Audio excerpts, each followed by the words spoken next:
کرن خان سره خبرې کول شي. نو کرن خان استرالیا د خوښه شوه که نه؟ څنګه دی؟ تا خو بهر سفرونه کړي دي، برټانیا دې هم لیدلې ده، ته خو لکه چې په اول ځل لاړې نو څنګه و طبیعت ته دې خوشحاله و؟ هلته داسې څه و چې تا ته ناشنا وایسېدل یا ولګېدل؟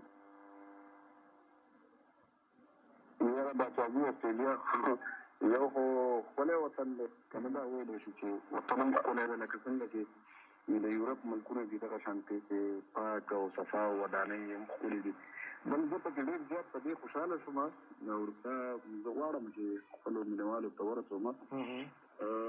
زه خو بلا هېوادونو ته تللی یم، تاسو ته معلومه ده چې په دغه هنري سفرونو کې بلا هېوادونو ته سړی ځي، هر ځای مې پښتانه لیدلي دي او د چا دغه نه وایم چې مطلب دا ښه دي او دا بد دي، دا نه پښتانه دي، خدای هر ځای کې آباد لري.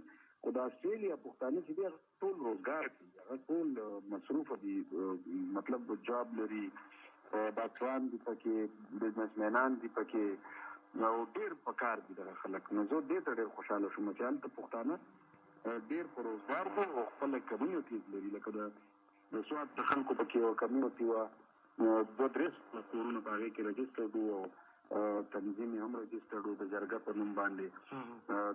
داسې پکې د افغانان کمیونټي وه، داسې پکې د کرک د خلکو کمیونټي وه او د دې کمیونټیز خو ډېرې فایدې تاسو ته پته ده که درته غم ښادي وشي خلک راغونډېږي یو بل ته په برزبین کې دا ډېر منظم و هلته او یو بل د خپلې کمیونټي ته احترام هم او د هغه ځای قانون یې هم منو او د صوابۍ ملګري پکې خپل ذاتي کورونه لرل، داسې پکې نور ملګري خپلې پلازې لرلې.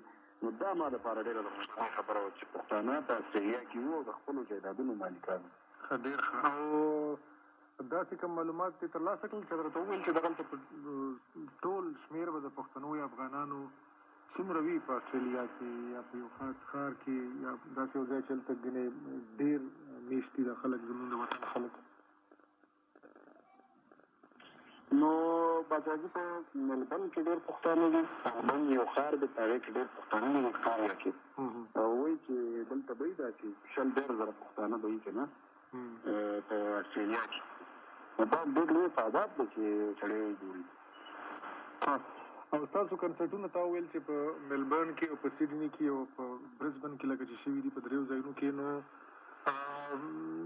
تا ته څنګه معلومه شوه، څنګه دې ولیدل چې دا خلک دغلته چې کوم پښتانه یا افغانان میشت دي او ستا نه خبر و چې کرن خان راغلی دی، کنسرټ جوړ دی، نو ګنې واقعي لیواله و چې درشي او ستا سندرې واوري او په دغه کلتوري ماښامونو کې تاسو سره ګډون وکړي؟ باچاجي ځکه چې زمونږ اولنی کنسرټ په سیډني ښار کې و او هغه حال چې د څومره خلکو نیولی و نو ډېری خلک بهر پاتې شو، مطلب ځای نه و په هغه حال کې.